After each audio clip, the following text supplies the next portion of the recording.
I am your Huckleberry. Wednesday. Right. Let's do it, Lunger. Say when. I was just messing. I wasn't. The great Tombstone. Well, hello and welcome to this Wednesday's edition of Movie News here at MBE. We'd just like to thank you once again for joining us here on our YouTube channel and of course our Twitch stream. I'm one of your co-presenters, Stephen John McLaughlin. Our other co-presenter, the man who's here 5 days a week, it's John C. Walsh. How are you doing, John? I'm doing absolutely tremendous, Stephen. Splendid and tremendous. Wearing a hoodie. My mic looks a lot higher than yours and I'm not entirely sure why. It's very strange, John. The angles Yes. at times, I've noticed our chairs are always very levelled. Sometimes you look like you're getting away down there. Yeah, just for... I think I slouch. I think that's what it is. Just for context, Stephen's 6 foot and I'm not.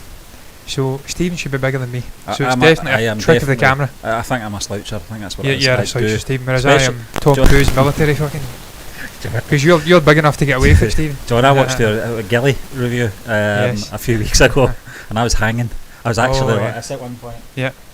Because I can't remember why. I think I had a terrible migraine that day. I think that's what it was. Yeah. It just I remember you. I was out of it, totally out of it, and I've I never remember I hanged, was hanging, and you were actually laughing.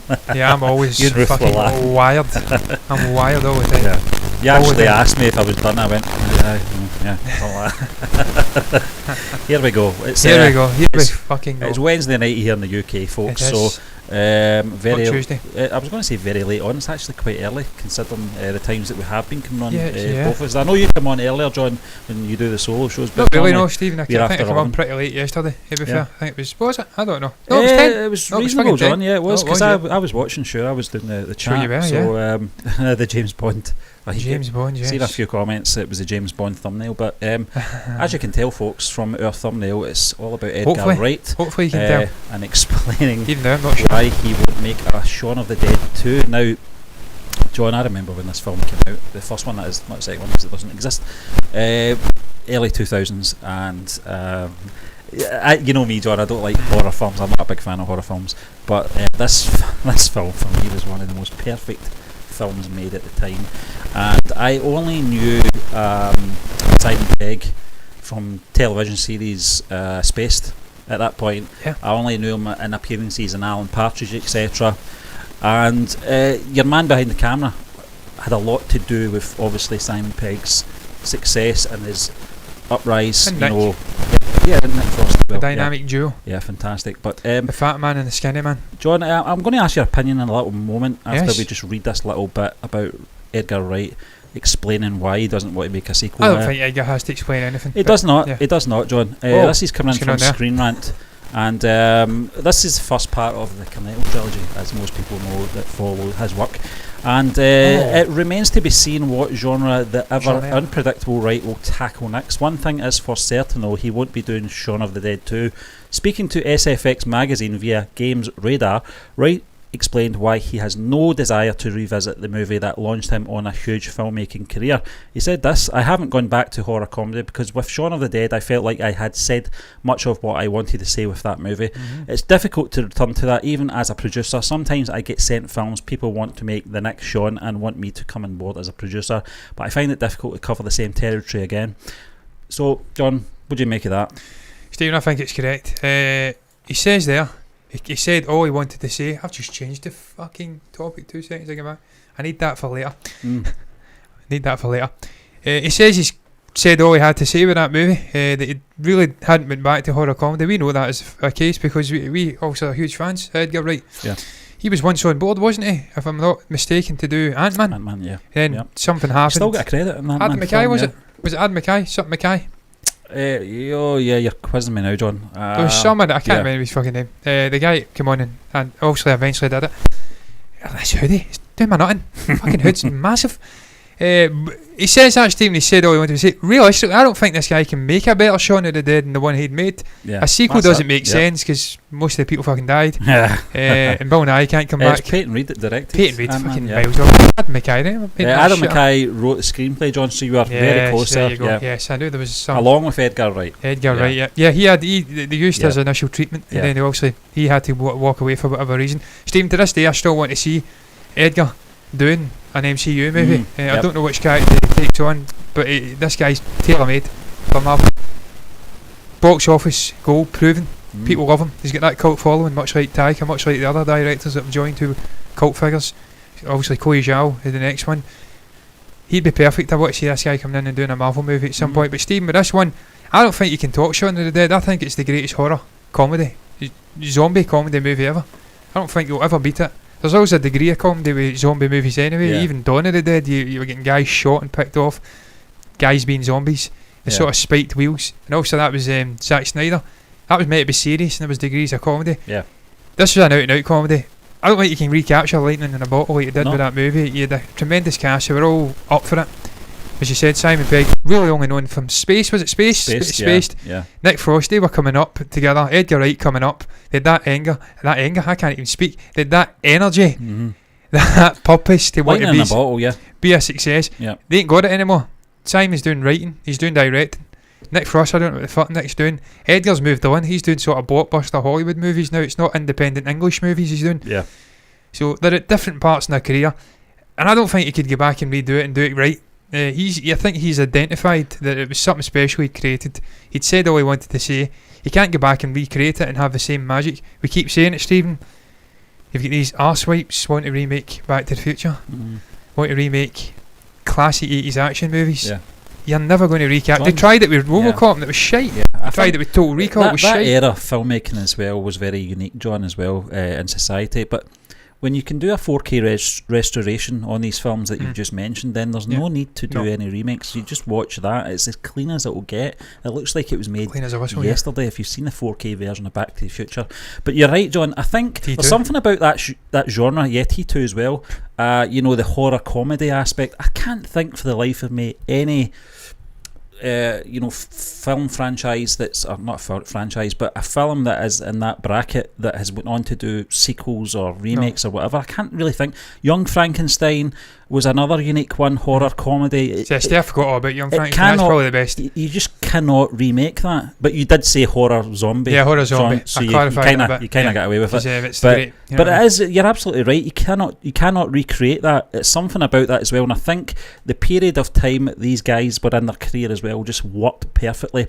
Simon Pegg, to me, isn't as I don't want to say he's Americanised. Oh, but he's different, Steve. He kind of lost the way. He's lost that edge to him, and that kind of humour to him, because he's a lot more mature than he used to be, let's be honest. I think he's still in his 40s. He's still young. He's still got a lot of time. He's late 40s, John. Yeah, he's still a fucking cool guy, man. I love hearing this guy talking. Yep. I love the way he dresses now. He's just much better dressed now than he used to be. I think he's more interested in behind the camera stuff more than he used to be as well. Yeah. He also did the writing for the last Star Trek movie. He's dabbled in directing, I think. Steve, you listen to this guy talking. He's also married to a Glaswegian. Yeah. Scottish wife. Yeah, he's a cool guy, man. I love him. But I don't want to see him coming back. And can he even come back? Even now, I don't remember Shaun of the Dead the way it ended. Shaun survived. He did, didn't he? It's been a while. I've not seen it about fucking 10 years. What was his friend's name again? Did we review the Cornetto? We went back and watched him, didn't we? I think we did Shaun of the Dead. Shaun of the Dead. Did we do Hot Fuzz? I can't remember. Have we ever did Hot Fuzz? Frost. I can't remember his name. Most of them died, didn't they? Ed, wasn't it? That was his name in Shaun of the Dead. He was bitten and he was like a pet at the end. Yeah. He was on a leash. I know Nye died, obviously. The character died. Stephen, for me, one of the greatest scenes in that movie was him saying he touched me. He's like, no, he didn't. Take that back immediately. Bill Nye, I fucking love Bill Nye. Yeah. This guy can do everything. We've seen him in a feeder scene. He was hilarious. Could say it was the hand that rocked the cradle. And then he's in Valkyrie. He's playing a Nazi fucking higher up figure. Then he's in Their Finest. He's playing a sort of British eccentric actor. Yeah. This guy can do everything. But again, you can't bring these characters back, so you'd have to recast if you're doing a sequel. Yeah. You'd have to have the verve, the desire to do it. Edgar's not got the desire to do it. The actors aren't really there. I don't think there's any story there either, more importantly. You've got those iconic scenes, John, that you talk about in the Winchester and stuff like that. And the cup of tea, cuts, the wink at the camera, cup of tea thing. That's all one-off, one and done. Outfit. Yeah. The shot, the tie. Yeah, the red tie. Thing. There's just something about that, and it's all those little bits. I had a t-shirt like that, didn't I? I had a t-shirt. I always remember the second time he went the first time to the little shop round the corner for his house and got himself a can of Coke and left the money on the table. I think he spoke to the shopkeeper actually. Yeah. The second time, that's when the outbreak happened, but he was so oblivious because he just woke up. There's a little bit inside the shop, John, that always kills me, where he slips on blood. It's so subtle. he's going to the fridge to get his can of juice, and he Guinness does this little sort of slip, and it's clearly blood he's slipped on, but he doesn't even. Does he care? He's rubbing his eyes, not. But Steve, again, that's the brilliance of those movies. Yeah. Sort of satire involved. It's just the blissfulness of modern day society. You're just wrapped up in your own little world. You don't really give a fuck what's going on and outside. the girl in the garden. The zombie girl in the garden where they're throwing records at her. Yeah. You know? Was that a trampoline scene, wasn't it? I jumped to her. Yeah. I bet it was. Was it? Look at the state of her. I can't believe it. She's so drunk. It's just, he's got a kind of posh English accent as well, in it. But it's just so funny. It's a fucking classic, an absolute classic movie. I just like the fact that it's standalone. I like the fact that you've got the Cornetto trilogy. They don't really connect, but they're a trilogy of movies, a sort of vibe from the actors and the director. I just like the fact they're standalone. You don't touch them. You don't touch great standalone movies. I was thinking of Shawshank again today. I was playing a stoic theme from... Is that how you say it? Stoic theme from Shawshank. The one where it goes over the prison. Yeah, that's a great standalone movie. Never ever touch it. Never expand Shawshank Redemption 2. You know what I mean? The death of Red. When him and Andy fall apart on that beach next to the San Montaneo. Terrific, San Montaneo, the terrific blue of the Pacific. He drowns Red in it. John, Shawshank Redemption 2.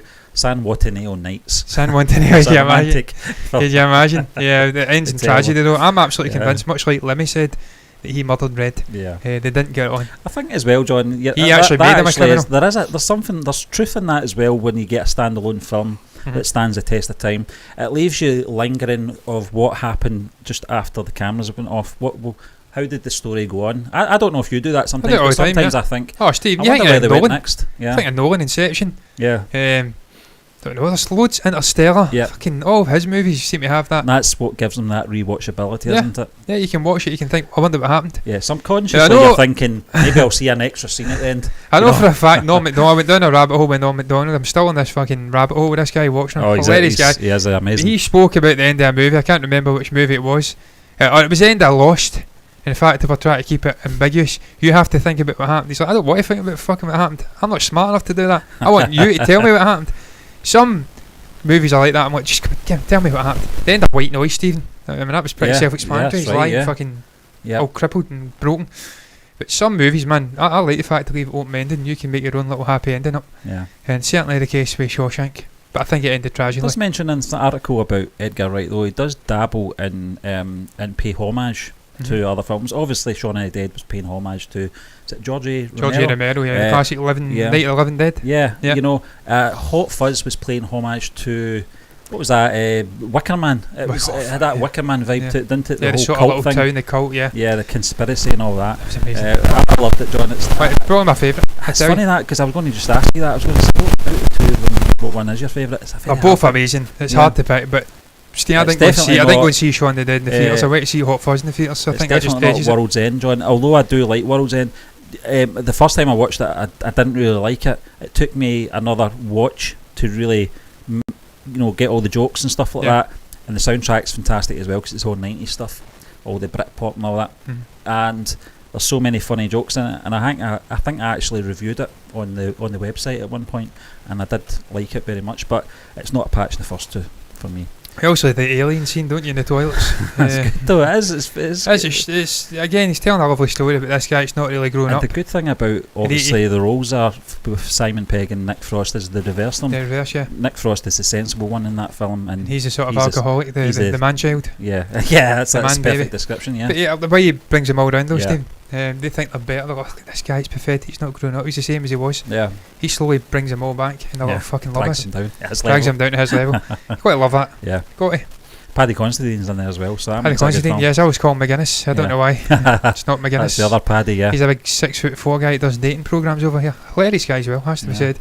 Paddy Considine, what a guy. Speaking about Dead Man's Shoes again, Steve. Yeah. You cunt. You know what I mean? Yeah, it's amazing. What I mean. John, just before we move on to I've been listening to a lot of Oasis. The next topic.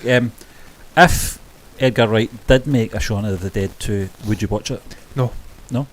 Even if it was Edgar Wright and they brought back most of the cast? No. That'd be a disaster. Fair enough. Edgar doesn't do remakes, and that's what makes him special. He's like Nolan. He's like the other director. Well, I was about to say Tarantino, but he did do a remake. Not a remake. He done a sequel. Yeah. Kill Bill 2. But it was required. It was the same story. He defended that by bringing it together and says he's actually released that one. Volume But yeah. 1 and 2, yeah. Yeah. He's a fly man. Yeah. John, we're talking about sequels now, and we're going to talk about Halloween, and Halloween Ends story will have a time jump from Kills, says director. Halloween Ends director David Gordon Green confirms that rather than continue the same night, Stephen? there's a time jump from the end of I've clicked an advert by mistake. Sorry, Stephen. Halloween Kills. Terrible hoodies. Some nice gear on that website, by if you want to visit her, guys. But John, that's interesting because we clearly see in the trailer for Halloween Kills. I know, haggard. John. It's funny you say that. What came into my head there, and I remember this vividly. No, not Science Fiction. No, that was hilarious as well. We came out of The Last Jedi, but it was The Force Awakens. Stirring moment. We see Luke for the first time. He meets nearly Rey. Nearly crying. Oh my God, this guy's back. Sister says, "Yeah, bet he stinks of piss." He probably did. Yeah, but you know, that's the sanitary, that stuff. The nurses, the nuns, whatever the fuck they were. Yeah, those weird things, yeah. They look like penguins and nun suits, yeah. What I was thinking when you says that, so I'm sidetracking you here, but you mentioned Haggard. I always remember this poem when I was in secondary school. Long fucking time ago, but I remember it. Scary long time. I was thinking about that today as well. 15 fucking years. Wow. Yeah. Where'd that go? But her face was a haggard brown like that of an old leather bag. Yeah. I'll leave that with you. Her face was a haggard brown like that of an old leather bag. Yeah. What was the poem? It was about two expatriate Scots who went to South Africa. They came back to their old street and found it to be a degenerative shithole. Her face was a haggard brown like that of an old leather bag.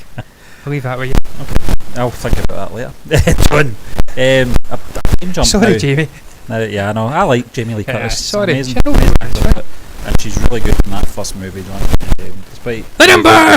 Despite the movie not being great, it was okay.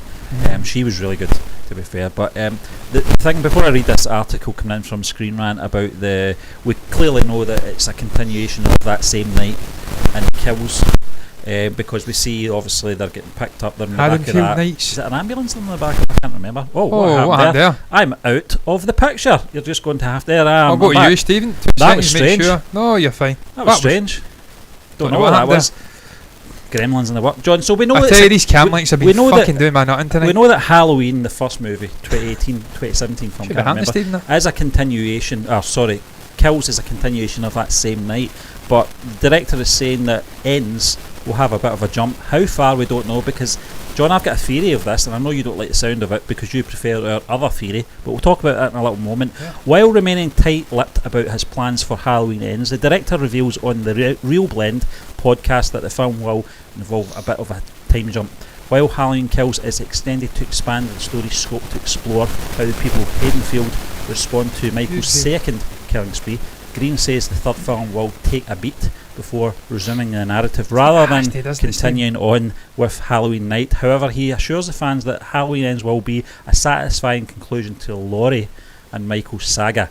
Now, that last line there fills me with hope, John, with our first theory. The theory I was going with was, are they going to do what they did with... Is Laurie Strode going to die? She's going to die! Yeah, that was the thing, John. Will she be in the third film as a time jump? Like they did with Sarah Connor in Terminator 3, which I hated the fact that that character killed her off. Yeah. I get they were introducing this Kathleen Brewster, is it? The sort of leading lady in the Terminator 3 film. But you don't do that with Linda Hamilton. You don't do that with Sarah Connor. She is a big part of that franchise. With John. And just very much the same as Jamie Lee Curtis is with this franchise now. Our first theory sounds like it's more confirming what we think is going to happen, John. However, he assures fans that Halloween Ends will be a satisfying conclusion to the Laurie and Michael saga. John, do you want to say the theory that we've got going about our heads? Is that the original theory, Steve, yeah, that I like? Two of them. Yeah, Steve, for me, Halloween's always been about Michael and Laurie. It's been synonymous with, I can't even speak, synonymous with these two characters. They are what Halloween's all about for me. Was it his sister? I think he confirmed it was his sister, didn't they? In the second one or the third one, that get discontinued. But it wasn't it? Was it? Even though I'm not sure. Was it? I'm pretty sure they confirmed that they were siblings. Yeah. But I don't think that's in canon now. But it's always been about these two. He's been obsessed with her. What's the deal? With canon. Canon! That's Seinfeld, isn't it, man? I need to watch more of that guy, by the way. He's fucking hilarious. I need to watch Stephen. I watched a couple of the episodes. Comedians in a car with coffee or something. Coffee, yeah, that's great. Fucking brilliant. Norm's on that as well. I need to watch it. Yep. There's a couple on it. Fucking great show. Need to watch it. Hilarious guy. But yeah, it's always been synonymous with these two. So I think the best way to end this new era is to kill the two of them. Kill them both off. I don't think one can live without the other. No. I think Michael would live long in Laurie's head, and Laurie would live long in Michael's head. And as you rightly said, what would Michael do if Laurie died? Would he go and get a job? Would he just settle down into normal life and stop stabbing people with fucking 8-inch blades? Stop kicking about with William Shatner's death mask? He's not dead, but the mask. He's going into space next week, John. Is he? William? Yeah. Oh, yeah, the oldest great. man to get into space, apparently. Great, man. Love to hear it. I love William. Love the shit. Hopefully he comes back. Oh, he will. Hopefully he comes back. Yeah. That was actually quite good. Halloween ends. Strong will have a time jump. Oh, I love William. What a guy. He's so funny. Fucking does He's not such care. a funny guy. Just speaks his mind, doesn't give a shit. That's what I love in life. People just have got to that stage in life where not going to cancel me fuckers. I'll do what I want and won't be tied to anybody that tries to fucking tell me otherwise. Love William is of that generation. But which, what was I saying there? They can't live without each other. So if you're ending it, end it clean. Yep. I think what did they say? A what ending? It'd be a satisfying ending. Satisfying, yep. I think a satisfying ending would be That's the two of them biting the bullet. Yep. They're not going to kill off Michael and himself, because then people wouldn't believe it. They'd just go, nah, he's coming back. Just and like it'd be unsatisfactory killing off Laurie and leaving Michael. Yeah. Oh, but that's probably what the plan is that the studios would want to do, because that gives them options to continue the story with the granddaughter or something. But Jamie Lee Curtis doesn't want to do this forever. This is going to be our final cut call in this franchise, John. Yeah. I think, anyway. I mean, she was retired, wasn't she, before this? She get brought back in, if I'm not wrong. So, Stephen, you had a fear that she might die and Michael might go into the final movie. I tell you, it's not the worst idea. I hate when they do that, though, John. It's not the worst idea, though, Stephen, because they have set the granddaughter up as a new generation. You have 3 generations I of think that's stones. going to be the main focus on this next film, John. Yeah. You've got her, you've got the daughter, then you've got the granddaughter. The granddaughter's youthful, she's got more energy, she can run about, and she's just starting to get this, I don't know, bloodlust for Michael. Hi, Mike. So, hi, Mike, So I think he's just about to go out with his wife, but hello. Enjoy your night out. And enjoy, man. But Steve, you can't kill. I mean, you could and just make it about the granddaughter, but it would be dabbling with Dark Fate territory, where you kill off an established character that's synonymous with the franchise and give it to a new character that we've not really bonded with, don't really give a fuck about. So for me, the most sensible thing would to kill off all. I know we're getting group therapy sessions. All the original characters coming back for this. They're going to try and take Michael on. We know for a fact, straight from the words of David Gordon Green, that it's going to be the highest body count in the history of probably slasher movies. There's going to be a lot of bodies, a lot of deaths, a lot of reoccurring characters coming back. Yes, and we know that Michael's grabbing people with the throat and stabbing them and stuff like that. So I think a lot of the original OG cast will bite the bullet. I think Laurie will survive with the granddaughter. I think they'll take them on. Laurie will bite the bullet, the granddaughter will survive at the end, and they'll kill both off. Halloween ends. It has to end. That's it. It has to end now. Yeah. John, I can't Limited wait. deal. I know that. I know we're doing a kind of Halloween season over the next 3 weeks with Indian cinema. Comes out, doesn't it? End of this month. It comes out, yeah. So, and the way it falls is that Halloween's on the Sunday, the 31st, and we do our reviews on the Friday. So sadly, Guy Fawkes is on a Friday night. Yeah. And I hear that a certain interconnected area is doing a fireworks show the day after. Oh, right, okay. Can't wait. Yeah. Fucking bastards. Yeah, I can't wait. But John, I'm looking forward to it. Another sequel report, I would say, seems to be the theme of tonight is all about Joker 2. Don't get excited, folks. It's not Joaquin. We're not announcing anything here. Joaquin. Yeah. Breaking news, everybody! An exclusive of Movie Brothers. There will be a Joker 2 with Todd Phillips coming back, and Joaquin will be leading. And Robert De Niro's back as well. And he'll be making as a corpse, zombified Murray. He'll be back, Murray. And it's all going to lead into the Batman. Yeah. Matt Reeves, there's your breaking news. There we go, folks. We're done. Bullshit. Well, I'm going to clip this. Anyway, Joaquin Phoenix comments on the Joker 2 reports. This is coming from Screen Rant. I've not really heard much about this. I think the last time we did hear about it was all about the director kind of thinking about things and stuff like that, but nothing obviously I thought it was almost confirmed that I think Joaquin had said that if it was the right script he would consider it, wouldn't he? Just like the first movie. They confirmed it pretty much. I thought it was confirmed that even before the Oscar run that they were doing a sequel because of the success. Joaquin Phoenix says he doesn't know if a Joker sequel is being developed although he's interested in reprising his role as Arthur Fleck. Now, I'll just read a little bit about this, John, probably just the quote. I think it's in a conversation with the playlist on Tuesday. Joaquin Phoenix revealed that he doesn't know if his Joker 2 is in the works. He definitely thinks that there is a lot more to explore with the character, but whether or not it would be a sequel happen is something he is unsure about. During the interview, Phoenix also seemed to suggest that he'd be open to reprising his role for a sequel if it happens, although he did not say that explicitly. His interest in playing an interesting character in an interesting movie could be read between the lines. Read what Phoenix said when he asked if there was any truth in the Joker 2 Joaquin always plays interesting characters in interesting movies. Very short, sweet. Made a career out of that. Exactly. He says, I don't know. Good start. From where we are shooting, we started to, this is an interesting guy. There are some things we could do with this guy and could explore further, but as whether we actually will, I don't know. There's nothing in that. Absolutely nothing in that quote at all. John, it begs the question, do you want to see a Joker 2? Stephen, I would love to see a Joker 2, because to be quite frank, he only really became the Joker at the end of the movie. That's what interested me the most. It was Arthur Fleck for most of the movie. How did he reach that point? After that, I don't know. I'd love to see him going full crazy, being this sort of cult figure, because he became the cult figure at the end. He was dancing in cars and stuff like that. We know for a fact he killed somebody at the end of the movie. Do you need to know that? I don't need to know it, but I'd love to see it. I just love to see it. I just love to see them connecting this character into some universe with Batman. I don't know if that will happen. We probably not get it, Stephen, because just like we said before, we obviously Shaun of the Dead and Shawshank and stuff like that. A great standalone movie, a great performance, an Oscar-winning performance. Stephen, you had people coming out not long after this movie had released. There was widespread praise for the movie, and then about 3-4 months later, when the Oscars started to come in and it got all its nominations, people were saying it's a disgrace, it's not anywhere near good enough a movie. What are they doing? Todd Phillips is a chancer, this movie wasn't that great, we live in a society, ha ha ha, it became a meme. Stephen, this was a fucking great movie. It was a King of Comedy and Taxi Driver. King of Comedy, Taxi Driver, of course. It was obviously Scorsese's production company who were involved with it.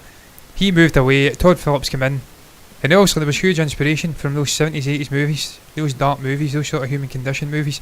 You needed it, because this was a classic character, a character study into the craziest puppeteer villain in the DC. The decline Lex as well. Luthor, it's this guy. The decline of this man, wasn't it? Steve, it was all about society and the treatment of the insane, the treatment of the mentally disturbed. Yeah. Just mental health issues in general. He says that in the chat show, the coldness, the brashness of society. People don't give a fuck. They're wrapped up in their own little worlds. They treat these people badly, and there's always consequences.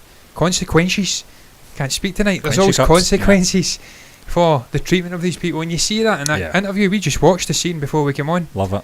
What do you get when you mix I can't even now. I forgot it. It's a big long line. It's longer than you think. It's a long scene. And what is it? I can't remember. You get what you fucking deserve. Bang. Bang. Yeah. It's a great scene. Murray. And that's just a culmination of this guy's treatment. He gets treated like crap. He gets laughed at. He's a joke. He's a loner. He loses his mother. He kills his fucking mother. Yeah. So a terrible life, John. I think. A terrible life. I think it explains it that he was abused as well. You know, he was chained to a radiator for most days and stuff like that. So, and that's the reality, Stephen. I'm not saying I'm condoning these actions or anything like that, but you can see the decline in his mental state. You can see the decline in his perception of the world as well, and people around him. He's obviously got this issue with Thomas Wayne in the film. He's convinced that it's his father. He says, "No, your mother wasn't. She wasn't well. You know, she was looking for money, etc., etc." It leaves it kind of. It's ambiguous, isn't it? It doesn't really confirm or he's an unreliable sort of narrator as well. You see him on the show stuff doing things and you realise he's just fantasising about it. The neighbour, they have that relationship and that. I thought that was weird. I don't think he did. I think he was John, a fantasist. I remember you saying you never believed that date happened the first time you were watching it. No, Steve, he was a fantasist. The guy was a fantasist. Also, he's a fantasist. I just thought it was weird. I thought, this doesn't sit well with me at all. Oh, there's no fucking chance. There's no chance. He was a fantasist. It was all made up. And I think they really set that down, the sort of precedent for that with the whole show stuff. He makes things up and he's a bit of a daydreamer. Daydream believer and Joker. I don't know. Fucked it. Oh shit, anyway, that was the Monkeys one. Matthew. Was that the Monkeys? Who did that? That was the Monkeys, fucking chancellors. Talking about chancellors, fantasists. Couldn't even play the instruments. Fucking fools. Mike says, before I go, you need to watch Marvel's What If, 9 episodes. The finale is an incredible payoff. Really enjoyed it as much as top MCU movies. I'm going to watch it, man. I absolutely am. Joker, zombified Thanos, I think. Is that right? There was a zombie something anyway. Joker 2, if it's original, I'm okay with it. As long as it's original. They borrowed too much from the other movies in the first Joker. They did. They were heavily inspired by Scorsese. But look, I liked the movie. As a big fan of Scorsese, I'm quite happy with heavily homaging his movies because he's a fucking great director, one of the greatest ever. Yep. And I think there was enough originality. Also heavily borrowing off the movies. You can see it. King of Joker, King of Comedy. Yeah. Fucking Taxi Robert De Driver, Niro's in it. Robert De Niro's in the King of Comedy. He's playing the Joker character. Really try. Also, this sort of obsessed sort of fan who's trying to get fame, and he'll do anything to get it. It's fine. You can homage the movies as long as you don't completely fucking plagiarise them to the point where there's no originality. I thought there was just enough originality to get away with it. And I think I'd love to see a sequel. As you say, Stephen, you spoke about the Waynes and stuff like that, the setup, the implication of Thomas Wayne and Arthur Fleck, this potential relationship. For me, I'm seeing the farewell tour of Monkeys this Friday, are you? Oh, Mike. Wait a minute. I'll take that back. That can't be right. Two of them are dead. That can't be right. Davy Jones and Peter Tork. Oh, it's a farewell tour of the ones that are left. Yeah. Which, Stephen, technically we've seen the Beatles. Technically I've seen Nirvana. Technically I've seen the Kinks. John, I've seen one of the Beatles. I've seen the Beatles. I've seen one of them. Yeah. The second most important guy, Maka. I've seen. Fucking right, he's the second most important. Lennon's the most important. He usually the guy who brought it all together. He had that energy. Stephen, he says it and then follows you. Where are we going, fellas? To the top, Johnny. Where's that, fellas? To the toppermost, to the poppermost. Alright. Just two left. Look, man, I've seen Nirvana. I've seen Chris Novoselic and Dave Grohl. No, I've not. I've seen Pat Smear and Dave Grohl. I've not seen Chris Novoselic. I've seen the shitter half of Nirvana. Ain't seen Kurt Cobain or Chris Novoselic. I've seen the drummer and John, the second guitarist. What's the shitter half of the Beatles? Shit. Oh, there's no real shitter half of Beatles. There's a shit member of the Beatles. And even he got a number one. But no, Ringo, half. We're saying half, not shit quarters. Half. Oh, Harrison and Starr all day long. Oh, I love Harrison. He's fucking great. Yeah. And Starr John, great. Did you ever? I know we're going off on a tangent here. But did you ever watch that clip with Eric Idle, him and Neil Innes from the Ruttles, almost convinced Ringo and George to form a band, and you would have had the John and Paul characters from the Ruttles. Dirk and Ron, wasn't it? And you'd have George and Ringo. Ron Nasty. I think they were going to call themselves. I can't remember. That was like. They were good pals with George, weren't they? It was a combination of the two names, the Beatles and the Ruttles. I can't remember what. No, listen, mate. Joking aside, man, they have got some great fucking songs. You can't deny the Monkeys have got amazing songs, man. I mean, they have. Daydream Believer, is that another one? Yeah, that's just one song. What was the other one? there was another one. Last Train to Clarksville, I like that. There's some good genes. I do like Last Train to Clarksville. Listen, they couldn't play the instruments initially, but they could play them at the end, so that's fine. And they made some iconic I'm a songs. Believer. Yeah, good one. Yeah, it's a fucking great one. So, I'm not a huge Monkeys fan. I'm more a Beatles. Davy Jones was from Manchester, so he's. I tell you, mate, you're laughing. I quite like it all. I like Shangri-La and I like Eine Kleine Missile Classic. Cheese and Onion. Eine Kleine Middle Class of Music. Cheese and Onion for me, John. And I like Piggy in the Middle. Naturally. John, you used to play that. Yeah. Great singing, man. I'll tell you something, Mike. We will one day do All You Need Is Cash as a movie review. It's a fantastic. In fact, that was a precursor to the Beatles anthology. Stephen. And it was Eric Idle and Neil Innes that had borrowed the footage. Neil Innes, that was I was about to ask you about. Neil Aspinall had collected for his Long and Winding Road documentary, which became the anthology. That's how they pieced it together chronologically. That's how they were able to do All You Need Is Cash. So. Neil Innes was fucking great. Yeah, sadly missed. John. Sadly missed. An incredible voice, an incredible writer. Obviously plagiarised with Oasis. Yeah, he's credited as well. Credited, yeah. So, what one was that again? It was Whatever. And it was Oasis had taken it's a little instrumental bit, was it? Orchestra bit? What's that called? I'm free to be whatever I want, and I'll play the blues if I want. How Sweet to Be an Idiot. Yeah, Stephen, I fucking love that song, by the way. Yeah. There's an MTV Unplugged 1994 Oasis. You need to watch it. We need to record now, John saying, I can't sing, Sarah. Stephen, you need to fucking watch this, man. Liam's voice, unfucking believable, the best it's ever been. He sung Live Forever, and that one, I'm free to be whatever I want, and I'll play the blues if I want. Fucking amazing. Brilliant. I think Davina McCall tried to act cool. It's like, fuck off. John, there's something about All You Need Is Cash I love though. Yeah, it's a great movie. There's so many brilliant. funny moments in it. I mean, you had George's input. George he funded it, didn't he? He gave the Monty Pythons. He gave them the sort of funding, so he could give them input as to what was happening to the Beatles. Yeah. And just the instrumentals, they dabbled in the real stuff, but they gave their own little sort of little flair on it. And what was the Get Back one? They dabbled. Get up and go. They dabbled in tea as well. Yes, they after did. meeting Bob Dylan. Yes. Apparently. So there you are. The tea being the hash. Not just tea, biscuits as well. Yes, and that's the LSD. No, I can't sing, mate. I tell you, you want to see me when I'm out working, man. I sing fucking Roy Orbison and all that. I try to get the high notes. Frankie Valli in the Four Seasons. I try to sing high fucking notes, and I can hit the notes, but I just can't sing. That doesn't make sense, doesn't it? But I can get my voice to that octave, but I can't make it sing. I can't sing. My voice can just shrilly get up to there. Dave Grohl can sing to the same sort of octaves as Paul McCartney. Ain't nobody in this planet saying Dave Grohl's the same fucking standard of singer as Paul McCartney. Paul's not even the same standard of singer as Paul anymore. We get in just in time with Paul. 2010. Yeah. I've just posted something, it doesn't matter. 1, 2, 3. 1, 2, 3, 4. Restream.io. I was going to round it up, man. Who did that? Was that you? That was me, yeah. Alright, okay. It was Restream. When I'm pressing I've got my fucking keyboard, the numpad, locked to macros. So when I'm pressing the 1, 2, 3, the topics, it types it in. I press enter to change to this scene. We need to get a fucking stream deck, that's what I'm saying. And get that sorted out, get this to fuck. But look, that's going around the show, man. Yeah, that was a good show. I enjoyed the little rabbles, the little... What were we talking about last day? I can't remember. We were talking about the Joker 2 sequel. The middle one was Halloween. Halloween, yeah. Kills is going to take a jump. I keep forgetting to do it.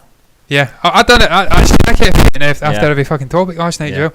I've clearly got a spartamy riddled brain cells that are just that little bit, teeny bit more degradation away from early onset dementia. Right, let's wrap this up because we've got some reactions. We have got some reactions to do. Yes. What is your thoughts on that headline, man?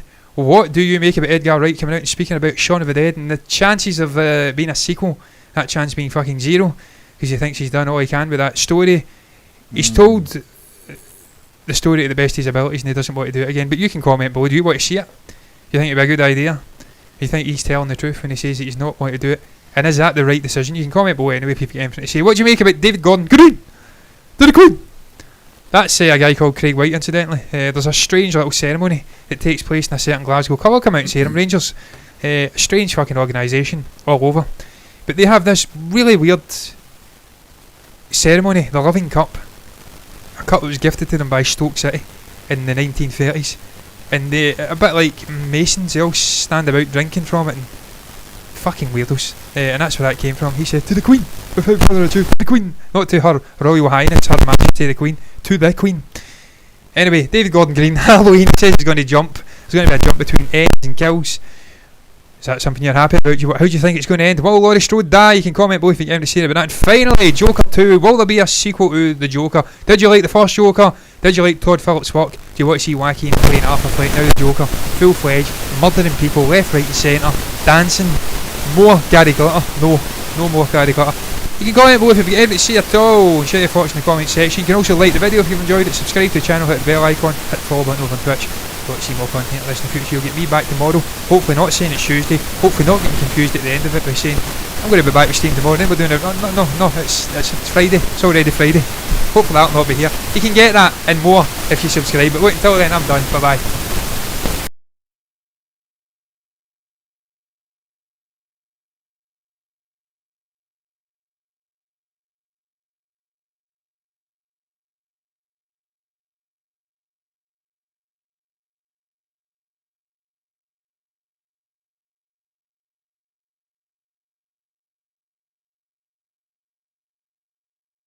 Bye, Mike. Thank you for coming in. Thank you. Enjoy your night with your wife.